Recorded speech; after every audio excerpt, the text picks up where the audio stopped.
갈라디아서 3장 27절 말씀. 누구든지 그리스도와 합하기 위하여 세례를 받은 자는 그리스도로 옷 입었느니라. 아멘. 예. 오늘은 정체성과 대한 얘기를 좀 다시 나누고 싶어서 이 말씀을 택했습니다.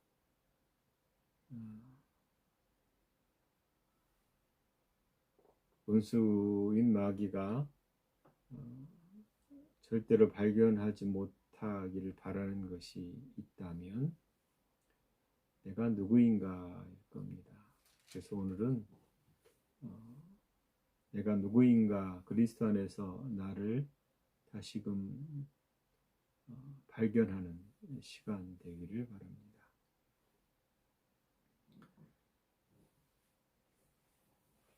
끊임없이 우리가 살아가면서 고민하는 것 중에 하나는 나는 누구인가 일 겁니다.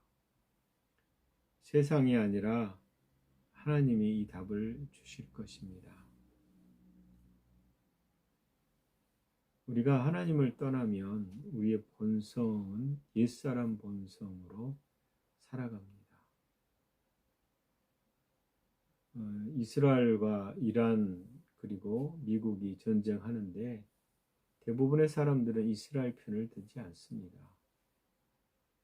그 이유 중에 하나는 많은 왜곡된 정보들을 통해서 이스라엘을 아주 나쁜 국가로 사람들이 생각을 합니다. 처참하게 사람을 죽인다라고 하죠. 그러나 2023년도인가요? 가자 지구에 일어났던 이란이 지원했던 무장 단체가 있습니다. 이 단체들이 가자 지구에 있는 사람들 12,000명을 젊은이 축제들인데요. 유대인만 죽인 게 아닙니다. 아주 무참하게 살해했습니다. 그 살해 사건들을 다큐멘터리로 보는 사람들은 사람이 어쩜 저럴 수 있을까 라고 할 만큼 잔인하게 사람들을 죽이는 걸 볼 수 있습니다. 그러나 이런 살인과 사건들은 역사적으로 계속 있었던 인류사에 보이는 모습들입니다. 이 모습들은 하나님 없는 그 마음을 가진 모습들입니다. 그래서 우리가 우리를 발견하기 위해서 이 모습을 발견하는 것이 아니라 진짜로 새로운 존재로서 애초에 아담이 창조되었을 때의 그 모습이 우리의 모습이고 우리의 존재라고 말할 수 있습니다. 그러나 현대는 끊임없이 우리를 그런 하나님이 새롭게 하신 우리를 발견하지 못하도록 합니다. 현대인들이 겪는 정체성의 혼란, 자기 혐오, 실패감, 거절감, 죄책감, 이것이 복음에서 어떻게 녹아지고 이해되는지를 우리는 알아야 됩니다. 왜 이 그리스도 안에서 정체성이 필요한가? 제가 서점에 나가서 책들 제목들을 보면 끊임없이 성공을 추구하거나 나의 자신에 대한 이해를 갖게 한 여러 가지 심리학 책이나 혹은 이 땅에 일어나는 많은 일들을 분석하고 전망하는 그런 책들입니다. 근데 거기에서 실제로 우리에게 정답을 주는 이유는 책들은 별로 없는 것 같습니다. 최근에 제가 뉴에이지와 관련된 자료를 좀 조사하다 보니까 뉴에이지가 끊임없이 우리에게 주는 메시지가 있습니다. 그것은 내 자아로 살아라 라는 거죠. 그리고 그 개인의 성취를 위해서 끊임없이 자기를 개발하게 한 자기개발서 책들을 읽게 합니다. 성경의 메시지와 비슷해 보이지만 결코 비슷하지 않습니다. 우리가 자기계발서나 개인의 성취 혹은 계속 지속적으로 변하는 환경을 따라서 그것을 기초로 세우면 우리의 삶은 또 변하는 나를 발견할 것입니다. 그러나 그리스도인들은 살아계시고 변하지 않는 하나님 말씀으로 기초하는 것이 옳은 태도겠죠. 고린도후서 5장 17절은 누구든지 그리스도 안에 있으면 새로운 피조물이다 라고 말합니다. 이게 우리에게 잘 와닿지 않습니다. 새로운 피조물이다. 나는 새로운 피조물인가? 성경은 그렇게 선언하는데 내 의식이나 내 행동은 새로운 피조물이 아니기 때문에 내가 정말 거듭났나라는 고민을 할 수밖에 없습니다. 그러나 우리가 그리스도를 깊이 만나고 그 안에서 나를 발견하면 내가 새로운 피조물이다라는 생각을 하게 될 겁니다.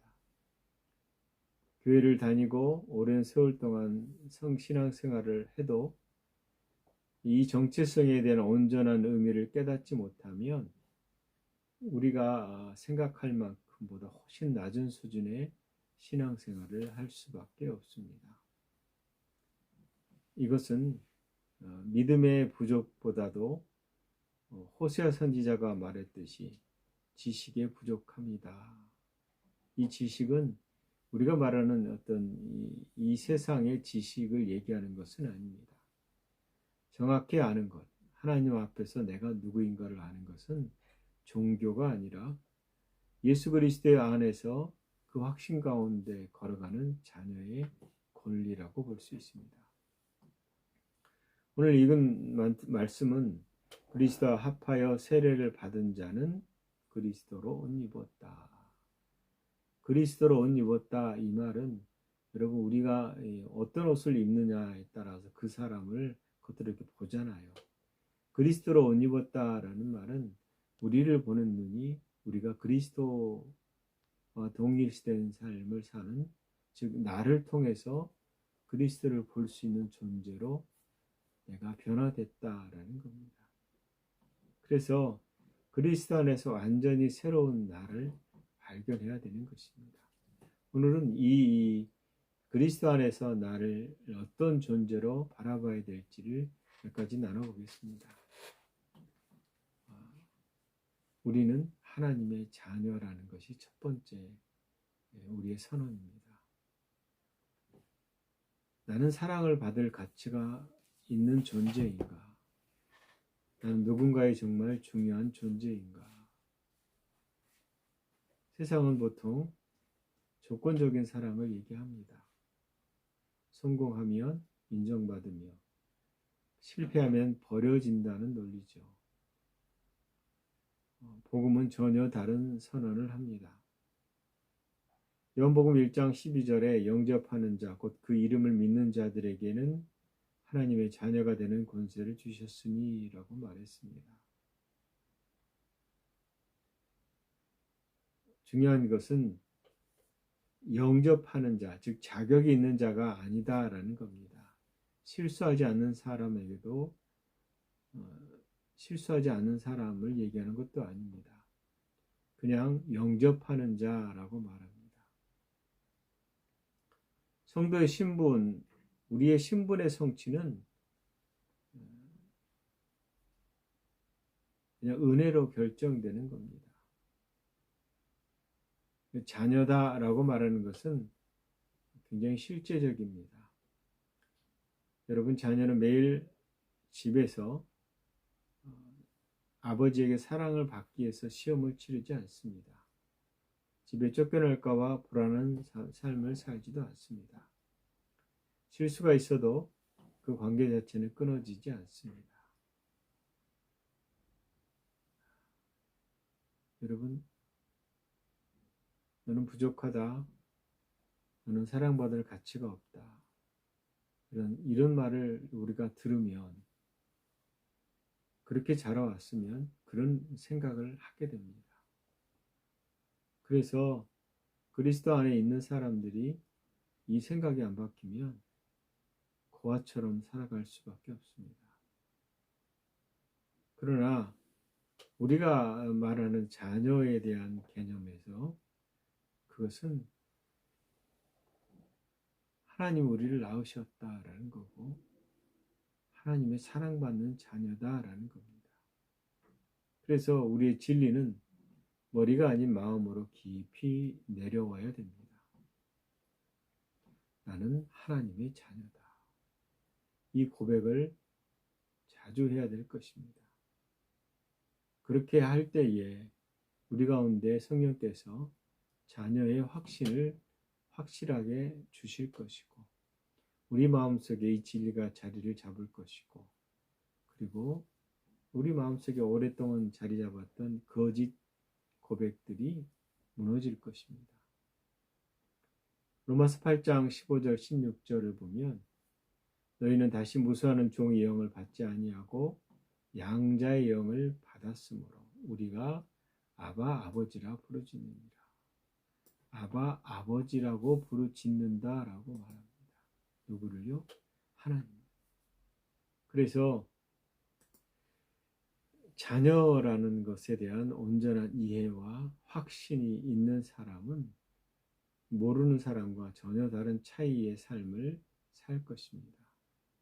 자녀인 줄 모르는 사람은 고아처럼 살지만 하나님이 내 아버지다라고 하는 사람들은 담대함과 평안 속에 살아갈 수 있습니다.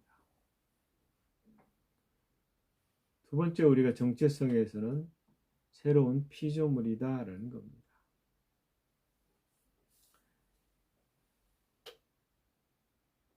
우리가 우리를 바라볼 때에 과거와 죄책감의 문제를 다룹니다. 성경은 이 과거와 죄책감에서 새로운 피조물이 된 얘기를 하고 있습니다. 많은 사람들은 실패 때문에 회복 불가능한 존재가 나라라는 생각을 할 때가 많습니다. 내가 너무 망가졌다. 나는 변할 수 없다라는 거죠. 그런데 고린도후서 5장 17절의 선언은 누구든지 그리스도 안에 있으면 새로운 피조물이다라고 말한다는 사실입니다. 중요한 것은 조금 나아진 존재가 아니라 수리던 존재가 아니라 새롭게 창조된 존재다라는 겁니다. 그래서 토기장인 비웃에 깨진 그릇을 덧붙여 고치려고 하는 것이 우리라면 하나님은 새롭게 빚으신 분이다라는 겁니다. 그래서 새로운 피조물이 되었다라는 것은 여러분 하루아침에 유혹이 사라졌다라는 말이 아니에요. 하루아침에 상처가 사라졌다는 말도 아닙니다. 우리는 정체성을 바뀌지만 삶의 변화는 순식간에 오지는 않습니다. 우리 생각이 새로워지지 않았고 우리 몸에 배민 습성이 여전히 남아있고 이것을 따라 살려고 하는 경향이 농후합니다. 그럼에도 불구하고 하나님이 점진적으로 새로운 피조물의 삶을 살 수 있도록 우리를 이끌어가고 우리가 그것에 적극적인 관심을 갖고 그쪽에도 올인할 때에 우리의 삶의 태도들, 신앙의 삶의 변화들이 있을 것입니다. 여러분 이것은 정체성은 바뀌지만 삶은 점점점 자라난다. 여러분 씨를 심을 때에 감나무 씨는 감나무를 틔우잖아요. 호박을 심었는데 가지는 나오지 않습니다. 무슨 말이냐면 씨앗은 이미 그 씨앗 안에 있는 유전자적 성질이 그 나무를 결정하게 하는 거예요. 하나님의 자녀로서 그 씨앗을 가진 사람들은 점점점 그 자녀의 삶을 살 수 있도록 자라날 것입니다. 물론 거기에 대한 우리의 이해가 있고 우리가 그것에 관심을 가져야겠죠. 씨앗 안에 이미 나무가 있고 씨앗 안에 이미 가지가 있고 씨앗 안에 이미 호박이 있습니다. 그 가능성을 따라서 시간과 햇빛과 물이 필요하겠죠. 우리 삶도 마찬가지로 하나님의 생명이 우리 안에 심겨졌습니다. 그리고 성령 안에서 그것을 자라게 하십니다. 그래서 우리는 우리를 과거의 나를 규정하지 않고 하나님께서 하신 일로 나를 규정하는 것입니다. 세 번째 이 정체성에 대한 원리는 나는 조건 없이 사랑을 받고 있다라는 겁니다.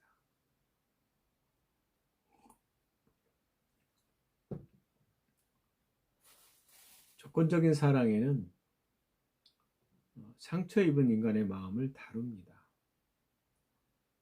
많은 사람들의 사랑을 거래처럼 배웁니다. 잘하면 사랑하고 실패하면 벌어진다라는 느낌으로 살아갑니다. 실제로 우리의 삶에 우리가 사랑한다라고 말하는 그 사랑은 굉장히 상대적일 수밖에 없습니다.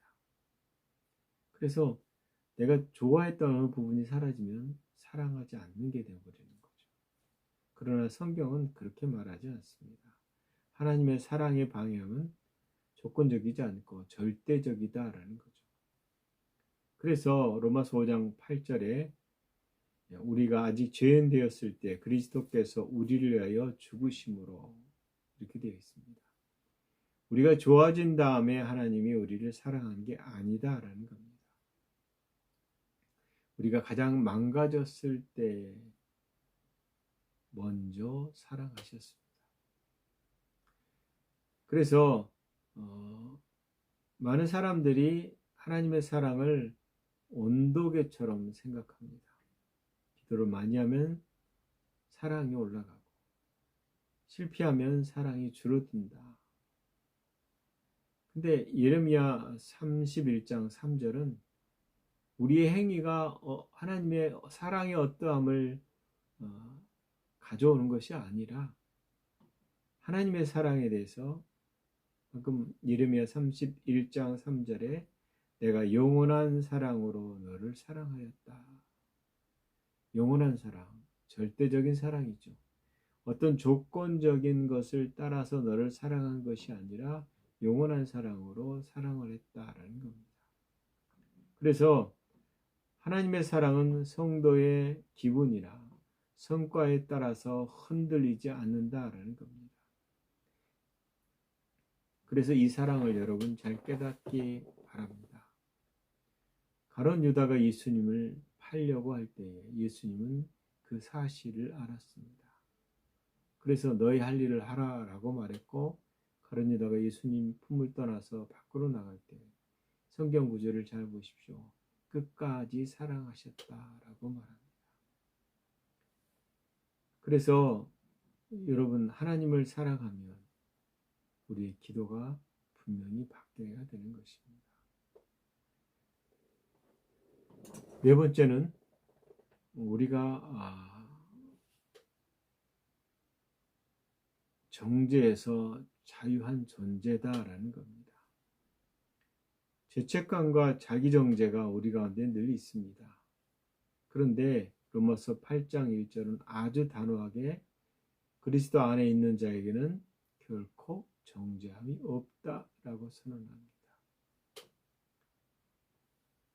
근데 문제는 정죄함이 없다라고 해서 우리에게 성령께 책망을 하시지 않느냐?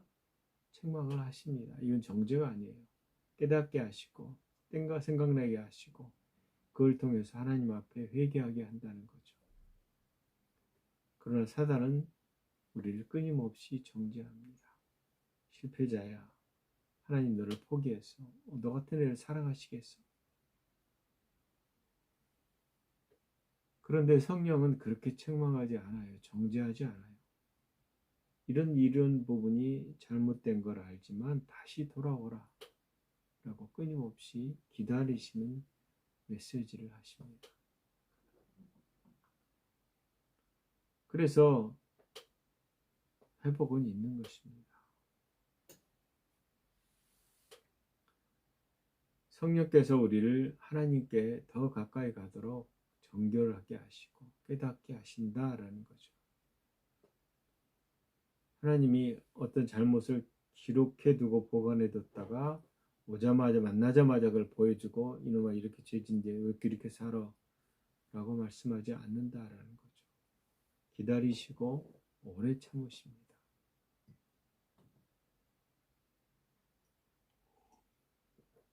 그 다음에 우리의 정체성은 다섯 번째가 우리가 성령의 전이다라는 사실입니다. 고린도전서 6장 19절에 보면 너희 몸은 성령의 전인 줄 알지 못하느냐 이렇게 되어 있습니다.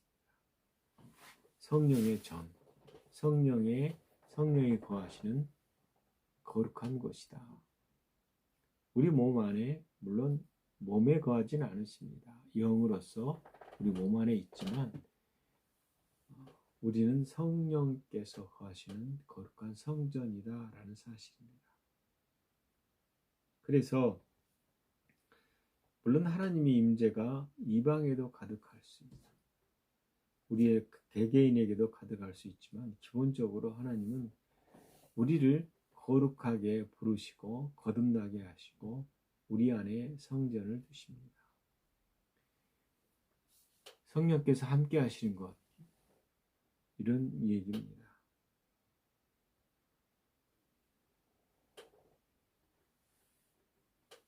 하나님의 임재는 우리 안에서 이루어집니다. 그러므로 우리가 끊임없이 하나님을 사랑하고 내가 하나님의 성전이다라는 사실을 잊어버리지 않고 인식하라는 겁니다.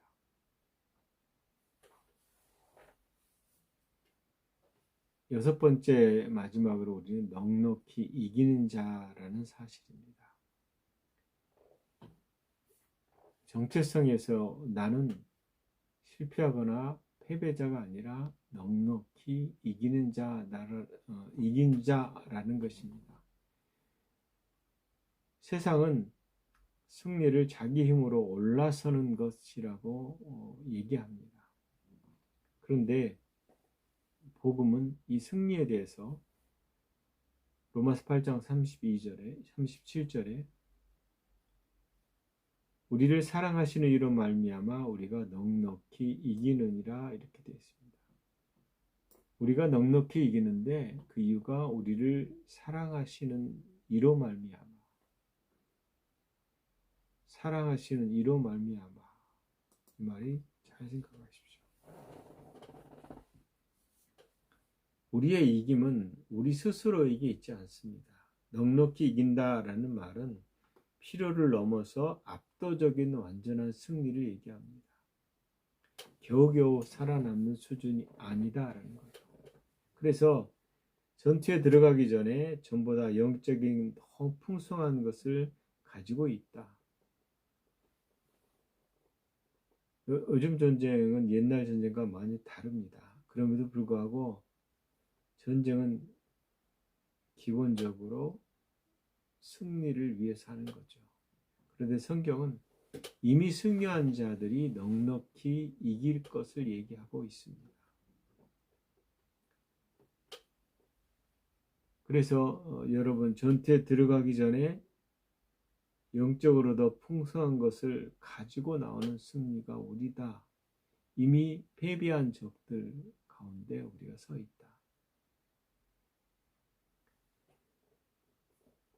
여러분 그리스도 안에서 우리 넉넉히 이긴다라는 말은 단순한 말이 아니라 압도적으로 이길 수 있다라는 얘기입니다. 근데 그리스도인들이 착각을 하는 것 중에 하나는 넉넉히 이긴다라고 말하니까 고난이나 대적하는 일이 없을 거다라고 말하는 것은 결코 아닙니다. 환난과 박해와 기근과 위험이 그가 겪은 삶입니다. 다메섹에서 변화된 다음에 그는 그 고통스러운 삶을 살았습니다. 그래서 우리가 이긴다라고 말하는 겁니다. 환난과 기근과 핍박이 와도 우리는 이깁니다. 그러나 이 이김에 대한 이해는 반드시가 아니라 환난과 박해를 겪는 사람들이 넉넉히 이길 수 있다라는 거예요. 즉 이길 수 있다라는 것은 날마다 고난이 없는 삶을 산다라는 말이 아니에요. 뭔가를 이렇게 다퉈야 되는 거잖아요. 근데 이긴대요. 즉 세상이 끊임없이 우리를 넘어뜨리고 문제를 생각하게 드러내고 하지만 그럼에도 불구하고 우리가 믿음으로 그것을 이겨내고 넉넉히 살아가는 것입니다. 여러분, 싸움은 한가운데 있는 하나님의 임재를 경험하는 것입니다. 환난, 이 요란한 세계 세상 속에서도 그리스도인들은 하나님의 임재 가운데서 하나님 나를 붙드시는 것을 경험할 수 있습니다. 여러분, 우리가 그리스도 안에 있습니다. 그리스도 안에서 새로운 피조물입니다. 그리스도 안에서 하나님의 생명으로 태어난 자입니다. 그러므로 그리스도 안에서 우리는 항상 이기는 자입니다. 우리가 삶에 실패가 없다라고 말해서는 안 될 겁니다. 우리는 실패하고 살거든요. 그럼에도 불구하고 우리가 그 실패한 삶을 이길 수 있도록 하나님이 우리를 이끌어 주신다라는 겁니다. 여러분, 원수가 끊임없이 우리를 향해서 도전하고 넘어뜨리고 우리가 불완전한 존재로 자꾸 인식하게 합니다. 그러나 성경은 하나님 나를 보시되 우리 육체를 보시는 것이 아니라 영 안에 있는 나와 연합되어 있습니다. 그러므로 여러분 믿음의 고백을 하십시오. 요한복음 8장 32절에 진리를 알진실과 너희를 자유케 하리라 라고 말했습니다. 하나님 말씀이 우리 안에 심겨지고 그리고 내가 그리스도 안에 새로운 피조물이라면 나는 하나님의 자녀다. 나는 새로운 피조물이다. 나는 조건 없는 하나님 무조건적인 사랑을 받는 자다. 성령이 거하시는 곳이다. 나는 예수 그리스도 안에서 무엇이든 넉넉히 이기는 자이다. 여러분 이 고백을 지속적으로 하면서 하나님 앞에 머물러서 하십시오. 그러면 우리의 정체성을 흔들리지 않고 바르게 세울 겁니다. 그리스도 안에서 온전한 삶이 우리 가운데 있게 될 것입니다. 여러분 그런 삶을 사시는 여러분 되시기를 예수 그리스도 이름으로 축원합니다. 기도하겠습니다. 하나님 감사합니다. 우리를 그리스도 안으로 부르시고 온전한 자라고 세우셔서 감사합니다. 믿음의 눈으로 바라보고 말씀을 고백하고 모든 것에 이기는 자로 서 있게 하시옵소서. 예수님 이름으로 기도합니다.